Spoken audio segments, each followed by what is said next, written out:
Hello again and welcome to another Warhammer 40k Mordy and Glory video. In this episode we are going to be doing another quick tip tactica, and today we shall be diving into the Kasrkin bomb. In case you haven't seen one of these videos before, what I like to do with the quick tip tacticas is go over a cool combination that you can put together using the new Astra Militarum codex. These combinations are not army specific. You don't need to collect a pure infantry army or a pure tank army in order to get these combinations to work. You can plug and play them into any kind of guard army that you like. The first part of the video will cover all of the component parts, what you need to get this tactic to work. After that, we analyze how it all comes together and how you can most effectively use it on the battlefield. And after that, we then take a look at the end result. How much damage does this tactic do? What can you get it to achieve on the battlefield? So with that introduction out of the way, let's dive into today's video and crack on with this quick tip tactica. Now, I know many of you straight off the bat, before we even get into the details of this video, are going to be asking me, what the heck is a Kasrkin bomb? Well, the broad principle behind this tactic is that you take a unit of Kasrkin and you buff it up to the absolute nines, you dial it up to 11, and then you chuck it into your opponent's face and it does an incredible amount of damage. You can get this unit to do up to 18 mortal wounds in a single shooting phase, relatively easily as well. So that is what we're going to try and achieve today. It is a bit of a complicated tactic, but if you can pull it off, then you are guaranteed to do some horrendous damage to your opponent's army. So the first thing we're going to need, fairly obviously, is a big unit of Kasrkin. 10 man strong, ready to take the fight to the enemy. And you're going to want to give these guys as many hotshot weapons as possible. I would recommend that you give the sergeant a hotshot las pistol. You take 2 guys with hotshot volley guns and you give everybody else hotshot rifles. Now, I know some of you are going to be surprised by that because you're going to be thinking, but hang on, Morning Glory, my scions can take 4 special weapons and I can take a hotshot sniper on top of that. Why wouldn't I take things like double plasma, double melter, and a hotshot sniper rifle?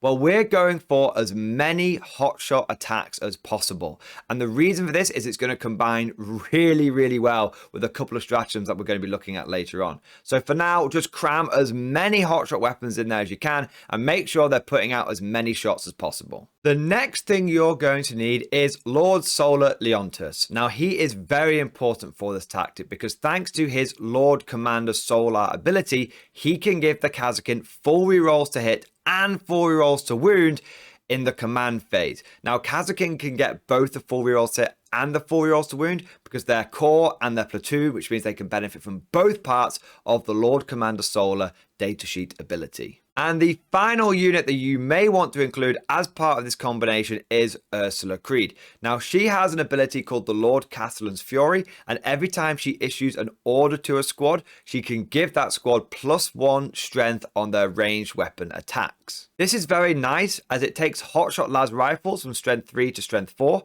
which means they start wounding marines on 4s, which is very good. And it also takes your hotshot volley guns from strength 4 to strength 5, which means you're going to be wounding most targets in the game on either 3s or 5s. Strength 5 is that real sweet spot in the Warhammer 40k wounding mechanics. So that covers the 3 units that you need, but we've only just got started, baby. There is a lot more to this Kasrkin bomb.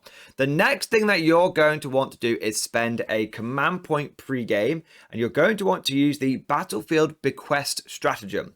What that allows you to do is it allows you to give one of your sergeant models a relic. Now, it's a specific list of relics, but don't worry, we're not going to go through all of them. The one that we're looking for is the Barbicant's Key.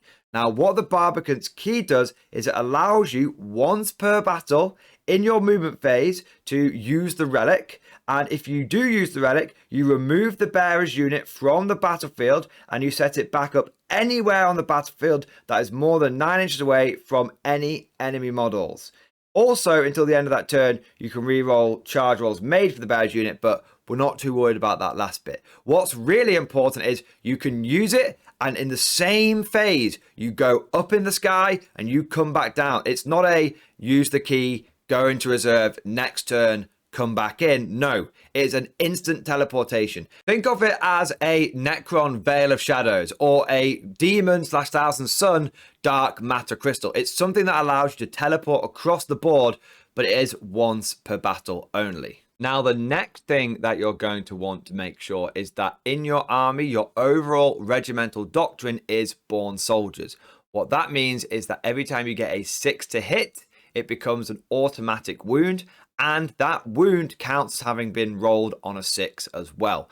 That second part is very important. It's going to play into a stratagem that we're going to go over in just a moment. In addition to your Born Soldiers Regimental Doctrine, you're going to want to use the Warrior Elite ability of your Kasrkin to get an additional Regimental Doctrine. And you're going to want to pick either Veteran Guerrillas or Brutal Strength. Now, the reason you might want to go for Veteran Guerrillas is because if you're within 18 inches of the enemy, they don't get any benefits of cover, be that dense cover or be that light cover. This means that when you do teleport across the board and start blasting the enemy, they can't hide behind a nice bit of forest or in some nice light cover to try and mitigate your damage output. You will be hitting them hard and you'll be hitting them fast. However, you may want to take the Brutal Strength Regimental Doctrine instead. Brutal Strength allows you to move and shoot with heavy weapons with no penalty. And the order that you're very likely to put on these Kasrkin is going to be first rank fire, second rank fire. That turns your las guns from rapid fire 2 to heavy 3. If you don't have Brutal Strength, it means that you'll be hitting at -1 with those las guns. It means that you'll be hitting on 4s. That's not an ideal situation to be in, although you will have full rerolls from the Lord Solar. To be honest, in my opinion, it comes down to dealer's choice. It comes down to player preference, which one of those two regimental doctrines you want to pick. Brutal Strength will mean that you'll get more shots on target, and Veteran Guerrillas means that if your opponent is in cover, he's going to be passing less of his saves. So it really comes down to which one of those two abilities you prefer the sound of. So now that we've covered the relics and the regimental doctrines and what order you're likely to put on these guys, it's time to get into the really important part, what really brings this whole thing together, the stratagems. The first stratagem that we're going to go over is Ingrained Precision. Now, this costs 1 command point, and how it works is you use this stratagem in your shooting phase when a Born Soldiers unit from your army is selected to shoot. Until the end of the phase, each time a model in that unit makes a ranged attack, an unmodified hit roll of a 5+ automatically wounds the target. If an attack automatically wounds target as a result of this, then for the purposes of any other rules that are triggered on a particular wound roll, that attack is considered to have been made with an unmodified wound roll of a 6.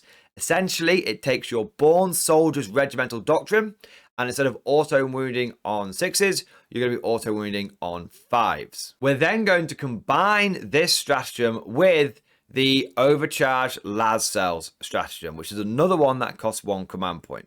How this works is you use a stratagem in your shooting phase when a Kasrkin or Militarum Tempestus unit from your army is selected to shoot.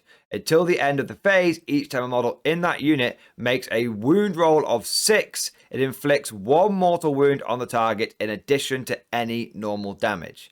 A unit can only suffer a maximum of 6 mortal wounds per phase as a result of this stratagem. Now, these two abilities pair really, really nicely because the first stratagem will allow you to auto wound on 5s and 6s, which means that for every hit roll that you roll of a 5 or 6, it will automatically wound the target.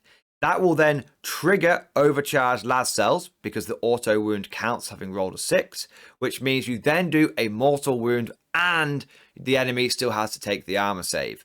So it's really powerful because it means for every 5 or 6 that you get, you're doing a mortal wound and a damage. And this is why we were going for as many hotshot weapon attacks as possible, because we want to be able to try and trigger that ability as much as possible, because this Kasrkin squad is going to fly in there, it's going to do its damage, and then more than likely it's going to die. So it's worth investing as much as possible in it to make sure that it achieves its goals. Now, you can take this a step further and you can use another stratagem if you like, which is called Experienced Eye. You use this stratagem in the shooting phase when a Kasrkin or Elite Sharpshooter's core unit from your army is selected to shoot.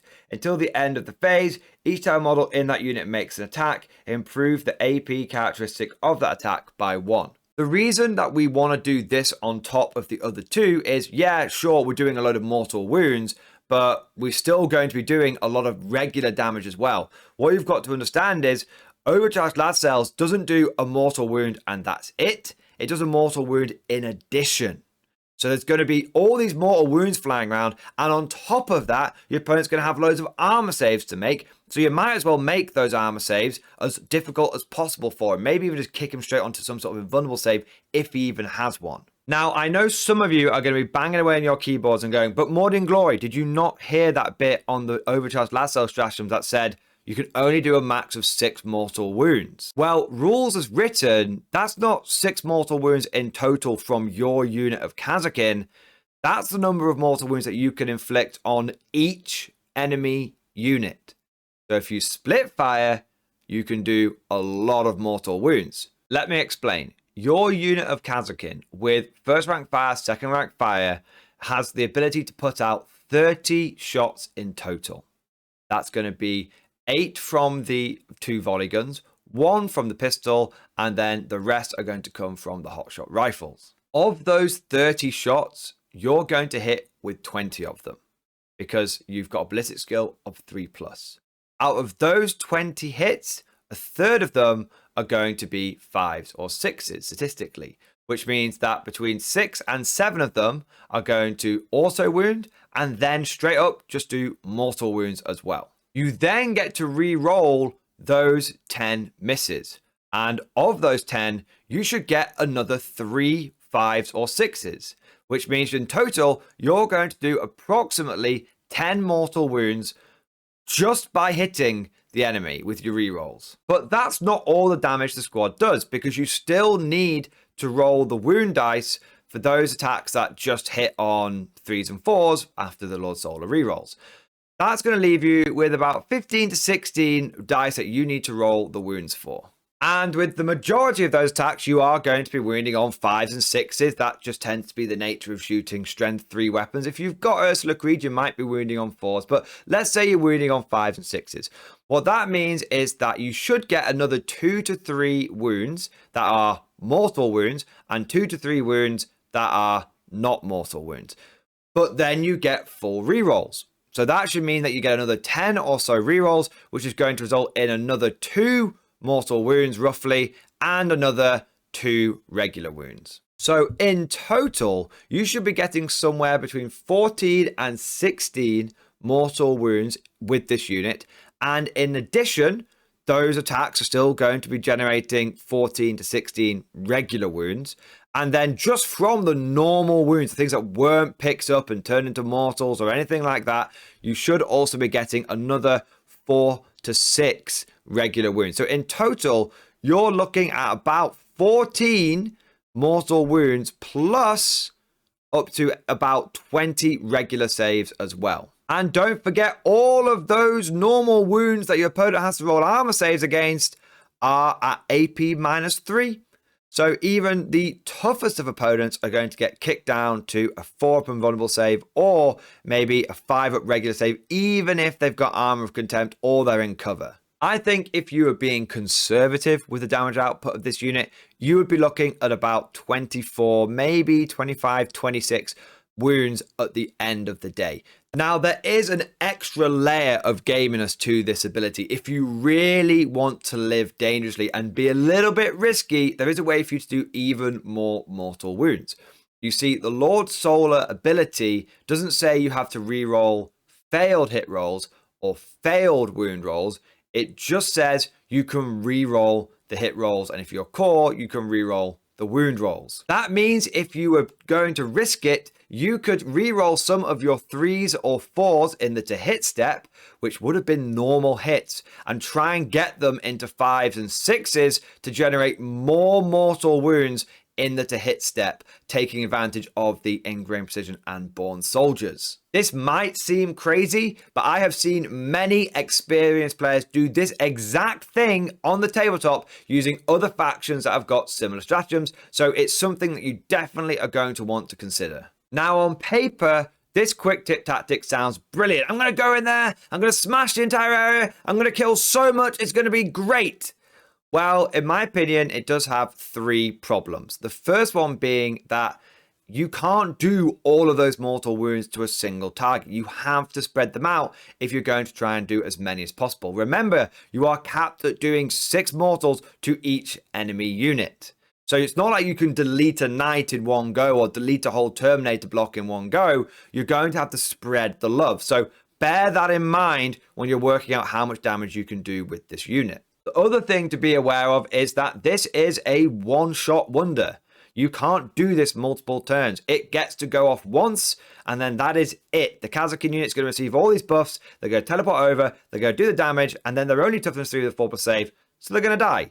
So it is a lot of points and a lot of command points to invest in something that, if your opponent's got some good screening or just doesn't present you with the opportunities that you need, might not even be worth doing. And speaking of CP, I personally feel like this is something that looks great on paper, but in reality, it's actually going to be really tricky to pull off. To get this to work, you're going to need to spend a CP on the Barbican's Key. You're then going to need to spend a CP on Overcharged Last Cells. You're then going to spend a CP on Ingrained Precision and Experience Die. You need to spend 4 command points on this thing just to get it off. On top of that, you're going to be spending on this combination alone 100 points for the Kasrkin, 170 points for the Lord Solar, and another 80 points for Ursula Creed, which means in total you're looking at 350 points and 4 command points just to get off this one Kasrkin bomb. But that is the Kasrkin bomb. Let me know what you guys think down in the comments section below. Is there anything that I've missed? Is there more moving parts, more ways you can squeeze more damage out of this thing? Put it down in that comment section. And of course, I'd love for you guys to tell me if you think this is a tactic that would work on paper, but might be kind of tricky to actually implement in reality. If you enjoyed today's video, then please make sure you smash that like button like you're going to smash the entire area. And also make sure you subscribe to never miss an episode. If you really enjoyed today's video or you found it particularly helpful, then please consider becoming a channel member or Patreon supporter.